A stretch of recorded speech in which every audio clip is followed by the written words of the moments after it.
আসসালামু আলাইকুম প্রিয় শিক্ষার্থীবৃন্দ, আশা করি সকলে ভালো আছো। আবারও সবাইকে অনেক অনেক স্বাগতম জানাচ্ছি আজকে আমাদের অনলাইন ক্লাসে। আর তোমাদের জন্য রইল অনেক অনেক দোয়া। আজকে আমরা সামষ্টিক অর্থনীতির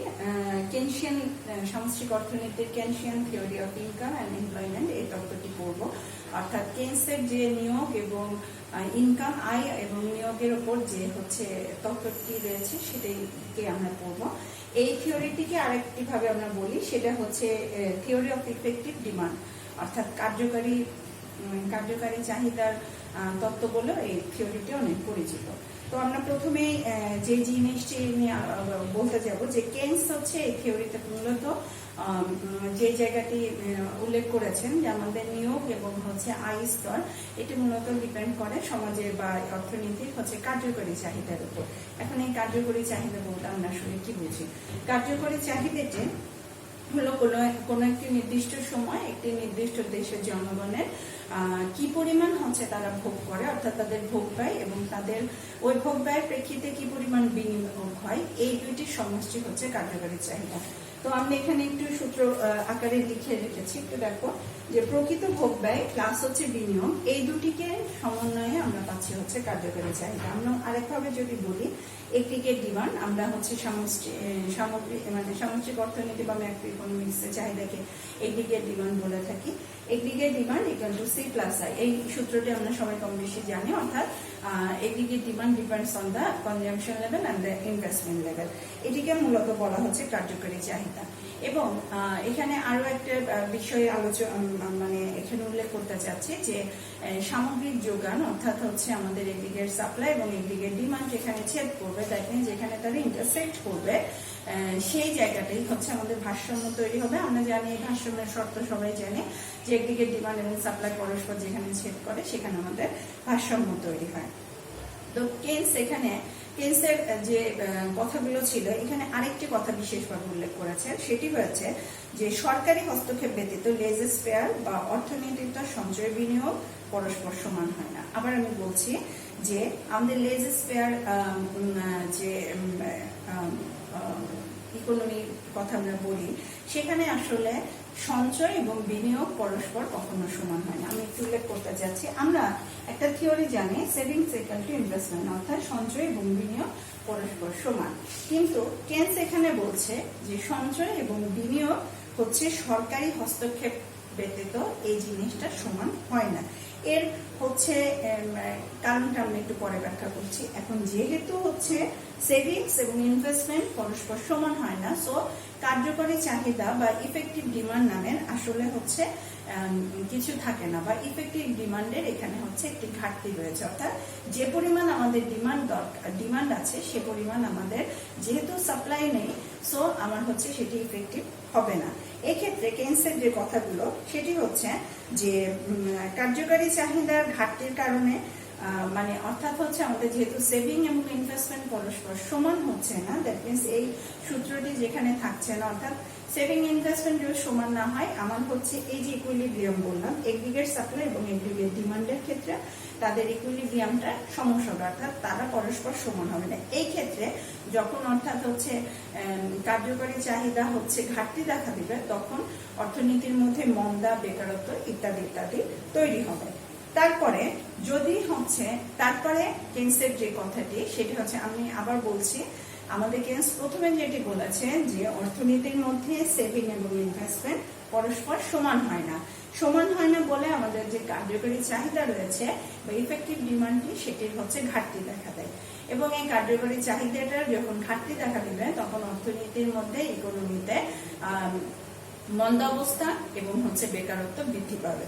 এবং যখন বেকারত্ব বৃদ্ধি পাবে, তখন আমার পূর্ণ নিয়োগ বা ফুল এমপ্লয়মেন্ট লেভেল আসলে অ্যাচিভ করা সম্ভব হবে না, বা অর্থনীতির মধ্যে ফুল এমপ্লয়মেন্ট লেভেলটা তৈরি হবে না। এই জন্য এই তত্ত্বের মূল কথা, এবং এই জন্য এই তত্ত্বটিকে অপূর্ণ নিয়োগ তত্ত্ব বা আন্ডার এমপ্লয়মেন্ট থিওরি বলেও গণ্য করা হয়। আমি আবার বলছি, কেনসের যে কথাটি প্রথমে যেটি বলেছে যে অর্থনীতির মধ্যে গভর্নমেন্টের ইন্টারভেনশন ছাড়া আমাদের বা লেজেস ফেয়ার আমরা যেটা বলি, সেটি ছাড়া সেভিং ইনভেস্টমেন্ট পরস্পর হচ্ছে সমান হবে না, এবং যদি সমান না হয় তখন আমাদের কার্যকরী চাহিদার হচ্ছে একটা ঘাটতি দেখা দিবে। কার্যকরী চাহিদার যদি ঘাটতি দেখা দেয় তাহলে হচ্ছে আমার বেকারত্ব মন্দ অবস্থা বিরাজ করবে, এবং যখন বেকারত্ব মন্দ অবস্থা অর্থনীতিতে বিরাজ করবে তখন আমার অপূর্ণ নিয়োগ স্তরে হচ্ছে বা অর্থনীতি বিরাজ করবে, বা অপূর্ণ নিয়োগ স্তরে ভারসাম্য হবে, অর্থাৎ তখন আমার একদিকের ডিমান্ড এবং একদিকের সাপ্লাই হচ্ছে পরস্পর সমান হবে না। আমি এই জন্য হচ্ছে এই তত্ত্বটিকে অপূর্ণ নিয়োগ তত্ত্ব বা আন্ডার এমপ্লয়মেন্ট থিওরি বলে গণ্য করা হয়। আমি ধাপগুলো হচ্ছে একটা একটা করে মনে হয় লিখলে তোমাদের জন্য সুবিধা হবে, আমি একটু লিখে বোঝানোর চেষ্টা করছি। কেইন্সের প্রথম যে কথাটি ছিল যে অর্থনীতিতে সেভিং ইকুয়াল টু ইনভেস্টমেন্ট হবে না, অর্থাৎ দুইটা সমান হবে না। এর ফলে কি হবে, কার্যকরী চাহিদা ঘাটতি এই জিনিসটি অর্থনীতির মধ্যে বিরাজ করবে।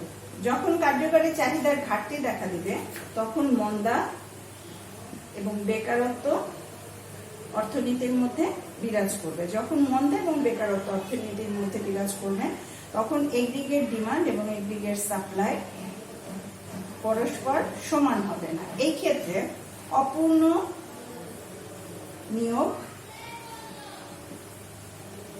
স্তরে ভারসাম্য তৈরি হবে।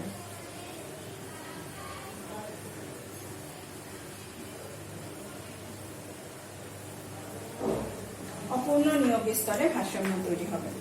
তারপরে কেইন্স আরেকটি জিনিস উল্লেখ করেছেন, এই ছিল হচ্ছে আমাদের প্রথম যে কথাটা আমরা বললাম। তারপরে কেইন্সের এই থিওরিতে আরো তিনি উল্লেখ করেছেন যে এই যে আমাদের একদিকে ডিমান্ডের কথা আমরা বলছি বা আমাদের যে সামগ্রিক চাহিদার কথা আমরা বলছি, সেই একদিকের ডিমান্ডটি মূলত ডিপেন্ড করে হচ্ছে আমার কনজাম্পশন মানে ভোগ ব্যয় বা কনজাম্পশন লেভেল, আর একটা হচ্ছে বিনিয়োগ ব্যয়ের উপর। ভোগ ব্যয় এবং বিনিয়োগ ব্যয় বা ইনভেস্টমেন্টের উপর। এখানে আরেকটি জিনিস উল্লেখ করেছেন যে marginal MPC is less than 1, অর্থাৎ মার্জিনাল প্রপেনসিটি টু কনজিউম আমার হচ্ছে 1 থেকে ছোট হবে, এবং মার্জিনাল প্রপেনসিটি টু কনজিউম ছোট হবে মানে এমপিসি সম্পর্কে আমরা জানি del C by del Y, অর্থাৎ ইনকাম এবং কনজাম্পশনের যে চেঞ্জের রেশিও সেটি হচ্ছে 1 থেকে ছোট হবে, এবং শর্ট রানে আমার ভোগ প্রবণতা হচ্ছে স্থির থাকবে। তারপরে কেইন্স আরেকটি কথা বলেছেন যে শর্ট রানে বা স্বল্পকালীন সময়ে সেভিং ইনভেস্টমেন্ট পরস্পর সমান হতে পারে, কিন্তু এটি দীর্ঘকালীন সময়ে এক্ষেত্রে তারা পরস্পর সমান হয় না, এই জন্য কার্যকরী চাহিদার ঘাটতি দেখা দেয়। এখানে আবার আরেকটি জিনিস উল্লেখযোগ্য, সেটি হচ্ছে এই যে আমাদের ইনভেস্টমেন্ট লেভেল, এই ইনভেস্টমেন্ট লেভেলটি আবার নির্ভর করে হচ্ছে রেট অফ ইন্টারেস্ট বা সুদের হারের উপর, আরেকটি হচ্ছে MEC marginal efficiency of capital. MEC সম্পর্কে আমরা সবাই জানি যে মার্জিনাল ইফিসিয়েন্সি অফ ক্যাপিটাল যে আমাদের হচ্ছে যেটার মাধ্যমে আমরা আগে ইন্টারেস্ট রেটের কথা বলি, সুদের হার যেখান থেকে আমরা ব্যাংকিং সেক্টরে আমরা দেখলে মূলত দেখি যখন সুদের হার হচ্ছে বেড়ে যায় তখন জনগণ বেশি বেশি অর্থ হচ্ছে ব্যাংকে জমা রাখে, অর্থাৎ সেভিংসটা তারা বৃদ্ধি করে। আবার যখন সুদের হারটা যখন কমে যাবে তখন হচ্ছে সে হচ্ছে ওই টাকাটা হচ্ছে মার্কেটে বা হচ্ছে বিনিয়োগের কাজে ব্যবহার করে থাকবে। আর এমইসি বা marginal effectiveness of efficiency of হচ্ছে ক্যাপিটাল যেটি বলা হয়, এটির মাধ্যমে আসলে এই যে আমরা বিনিয়োগ করছি তার প্রেজেন্ট ভ্যালু একটা নির্দিষ্ট সময়ের পরে বা আমরা এখন যে বিনিয়োগ করছি এই বিনিয়োগের মাত্রাটা একটা সার্টেন টাইমের পরে ওই পণ্যটি বা ওই দ্রব্যটি প্রেজেন্ট ভ্যালু কি হয় সেটির উপর ডিপেন্ড করে হচ্ছে এমইসি। তো এখানে কেইন্স আরো কিছু ব্যাপার উল্লেখ করেছেন, সেটি হচ্ছে আমি সেগুলো পয়েন্ট আকারে একটু একটু করে দিচ্ছি।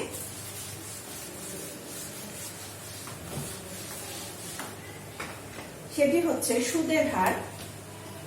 সুদের হার, রেট অফ ইন্টারেস্ট রেট বা স্মল আর, এটি যদি কমে যায় বা এটা যদি কম হয় তখন হচ্ছে ইনভেস্টমেন্ট আশানুরূপ বৃদ্ধি পায় না, আশানুরূপ বৃদ্ধি পাবে না।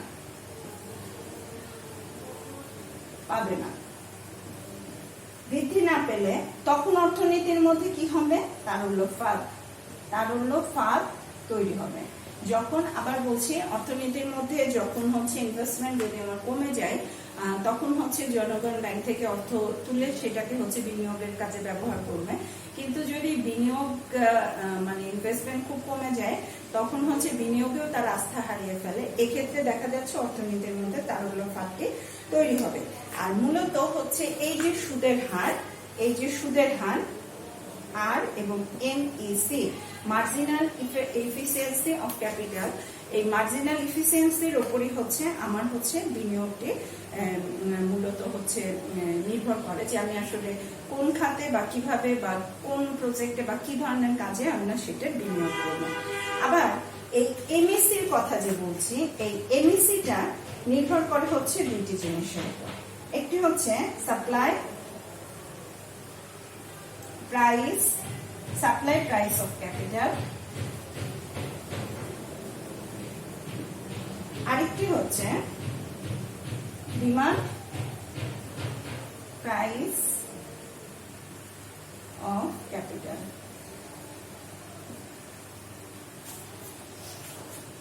MECর কথা আর একবার বলি।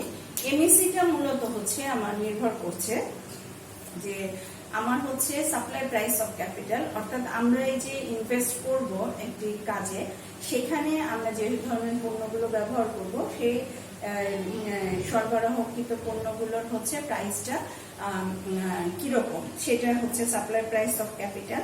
আর হচ্ছে ডিমান্ড প্রাইস অফ ক্যাপিটাল, বা এটাকে আরেকভাবে আমরা বলি এক্সপেক্টেড রিটার্ন, অর্থাৎ ইন ফিউচার আমরা যে কাজটি করতে যাচ্ছি ইন ফিউচার সেটার থেকে আমরা কি পরিমাণ রিটার্ন পাবো, এক্সপেক্টেড প্রাইস কি পরিমাণ হবে, সেটার উপর মূলত হচ্ছে এই MECটা হচ্ছে নির্ভর করে। এবং MECর উপর ডিপেন্ড করছে আমার হচ্ছে ইনভেস্টমেন্ট আমরা আদৌ করবো কি করবো না। মূলত হচ্ছে আমাদের কোনো প্রজেক্টে বা কোনো কাজে MECর উপর মানে ইনভেস্ট করতে হলে সুদের হারের থেকে আসলে MECর উপর বেশি ডিপেন্ড করতে হয়, এটা আমরা মোটামুটি সবাই জানি।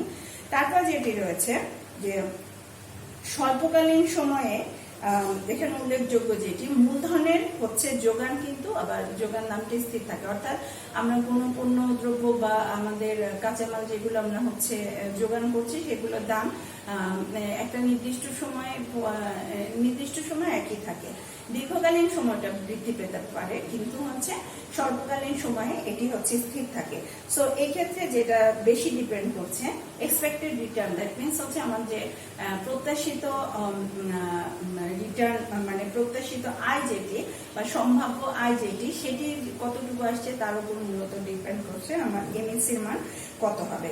তো তার মানে হচ্ছে যদি আমার কোনো কারণে, এখানে আমরা দেখলাম যে যখন অর্থনীতির মধ্যে তারল্য ফাঁকটি তৈরি হবে বা আমাদের সুদের হার যখন হচ্ছে কম হয়ে যাচ্ছে তখন আশানুরূপ আমাদের ইনভেস্টমেন্টটা বৃদ্ধি পাচ্ছে না, এবং আশানুরূপ যখন ইনভেস্টমেন্ট বাড়ছে না, ইনভেস্টমেন্ট যদি বৃদ্ধি না পায় তখন আমরা যেটি বললাম যে আমাদের তারল্য ফাঁদ সেটি হচ্ছে তৈরি হবে। তারল্য ফাঁদ যখন তৈরি হবে তখন হচ্ছে MEC কমে যাবে। MEC যদি কমে যায় তাহলে আমার ইনভেস্টমেন্টও কমে যাবে, এবং সেখানে হচ্ছে বেকারত্ব বা হচ্ছে মন্দাবস্থা, বেকারত্ব হচ্ছে অর্থনীতির মধ্যে বিরাজ করবে। তো এইভাবে হচ্ছে আমার আসলে দেখা যাচ্ছে যে আলটিমেটলি নিয়োগ স্তরটি ডিপেন্ড করে, এবং এই নিয়োগের উপরে এই জন্য দেখা যাচ্ছে যে আমার পূর্ণ নিয়োগ আসলে অর্থনীতির মধ্যে আদৌ কখনো সম্ভব হয় না। এক্ষেত্রে হচ্ছে আমাদের হচ্ছে নির্ভর করতে হয় অপূর্ণ নিয়োগ স্তরের উপর। তো এই অপূর্ণ নিয়োগ স্তরে আমরা এখন লাস্ট যে জায়গাটার কথা বলবো সেটি হচ্ছে আমরা ছবির মাধ্যমে একটু ব্যাখ্যা করার চেষ্টা করব।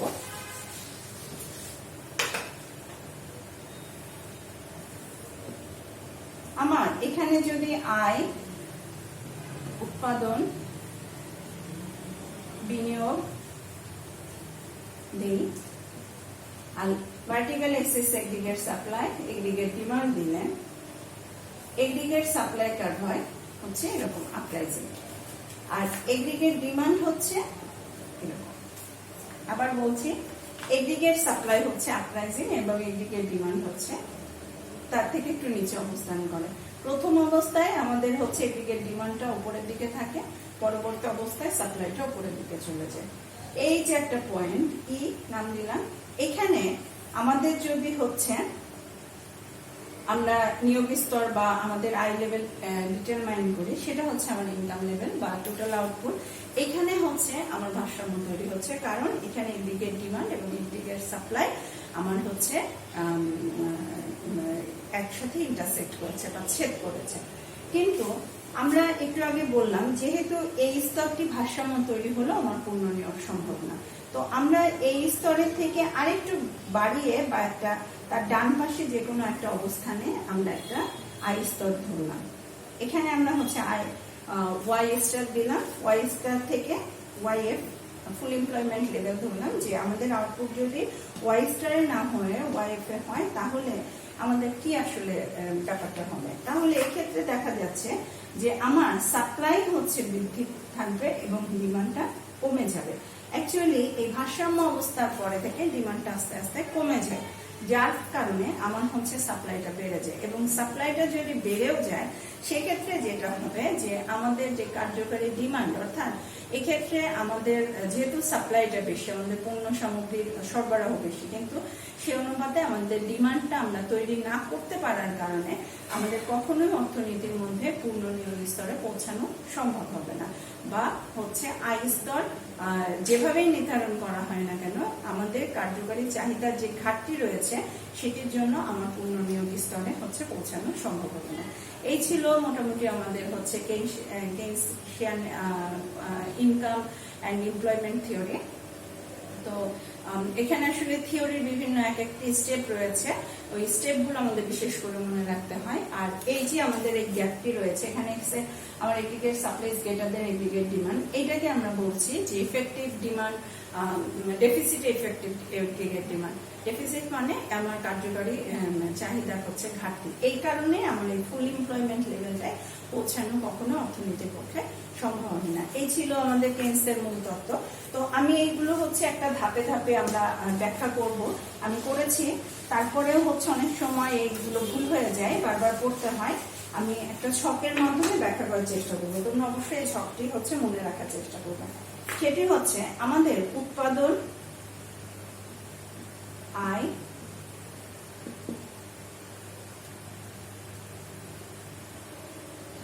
এবং কর্মসংস্থান।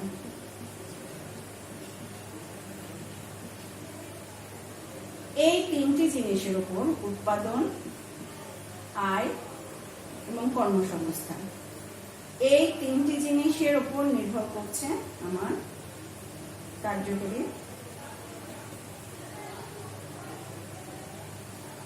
চাহিদা।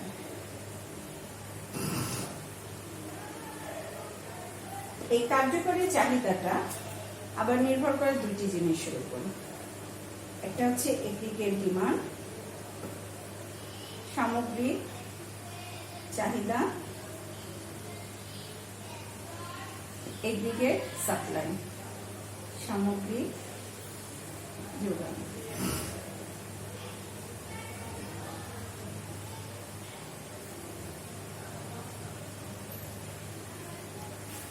সামগ্রিক চাহিদা আবার নির্ভর করে হচ্ছে ভোগ ব্যয় ও বিনিয়োগের উপর।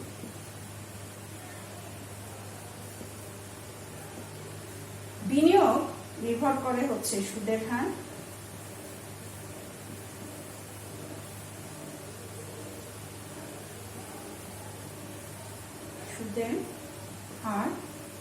এবং এমইসি, মূলধনের প্রান্তিক দক্ষতা, এটাকে আমরা বলি মার্জিনাল ইফেক্টিভনেস অফ ক্যাপিটাল বা মূলধনের প্রান্তিক দক্ষতা। এই এমইসিটা আবার নির্ভর করে হচ্ছে মূলধনের যোগান দাম এবং সম্ভাব্য আয় বা মূলধনের হচ্ছে চাহিদার দাম, যেটার উপর নির্ভর করে। এই হচ্ছে আমার টোটাল থিওরিটার একটা ছক, এবং আমাদের প্রত্যেকটা ধাপে ধাপে কার্যকরী চাহিদাকে ব্যাখ্যা করতে হবে। কার্যকরী চাহিদার ক্ষেত্রে আমরা দেখছি এটা দুটো জিনিসের উপর ডিপেন্ড করে। একটি হচ্ছে সামগ্রিক চাহিদা এবং সামগ্রিক যোগান। এই যে সামগ্রিক চাহিদাটা আবার নির্ভর করছে আমার ভোগ ব্যয় এবং বিনিয়োগের উপর। বিনিয়োগ নির্ভর করছে আমার হচ্ছে মূলত সুদের হার এবং এমএসসির উপর। এমএসসি হচ্ছে মূলধনের যোগান দাম এবং সম্ভাব্য আয় বা মূলধনের চাহিদার আয়ের উপর নির্ভর করে। তো বিনিয়োগের ক্ষেত্রে এখানে বিনিয়োগকে মেনলি ফোকাস করছি আমরা কেন? কারণ আমাদের থিওরিটা শুরু হয়েছে যে কার্যকরী চাহিদার ঘাটতি অর্থনীতির মধ্যে বিরাজ করে। এর কারণটি হচ্ছে যে আমার সেভিং এবং ইনভেস্টমেন্ট পরস্পর সমান হয় না। অর্থাৎ আমাদের হাতে যখন অর্থ আসে আমরা যে পরিমাণ সেভ করি সে পরিমাণ আমরা হচ্ছে ইনভেস্ট করি না। এই জন্য হচ্ছে আমাদের কার্যকরী চাহিদা বা অর্থনীতির মধ্যে কার্যকরী চাহিদা ঘাটতি দেখাতে, এবং দেখা যাচ্ছে যাদের ইনকাম লেভেল বেশি তারা বেশি সেভ করে, কিন্তু তারা সেই অনুপাতে ইনভেস্ট যদি না করে তাহলে অন্য শ্রেণীর হাতে টাকাটা হচ্ছে পৌঁছানো সম্ভব না। ইত্যাদি বিভিন্ন কারণে আমাদের অর্থনীতির মধ্যে সেভিং এবং ইনভেস্টমেন্ট পরস্পর সমান হয় না, এবং সেভিং এবং ইনভেস্টমেন্ট যখন সমান না হবে তখন বেকারত্ব দেখা দিবে, অর্থনীতির মধ্যে ডিসইকুইলিব্রিয়াম দেখা দিবে, ইত্যাদি কারণে আমাদের পূর্ণনিয়োগ স্তরটি পৌঁছানো সম্ভব হয় না। তো এই হলো আমাদের হচ্ছে Keynesian theory of employment and income. একটি ধাপগুলো হচ্ছে বিশেষ করে তোমাদেরকে মনে রাখতে হবে। তাছাড়া বা অন্যান্য যা বিষয় আছে সেগুলো আমরা আগেই সব বিষয়গুলো সম্পর্কে অবগত আছি। তোমরা হচ্ছে বারবার পড়বে, এবং যদি অসুবিধা হয় বই পড়বে, লেকচারগুলো দেখবে। আশা করি তেমন কোনো সমস্যা হবে না। আবারও তোমাদেরকে অনেক অনেক দোয়া রইল তোমাদের জন্য। আবারও অনেক শুভেচ্ছা জানিয়ে আজকের মধ্যে এখানে শেষ করছি। সবাই ভালো থেকো। আল্লাহ হাফেজ।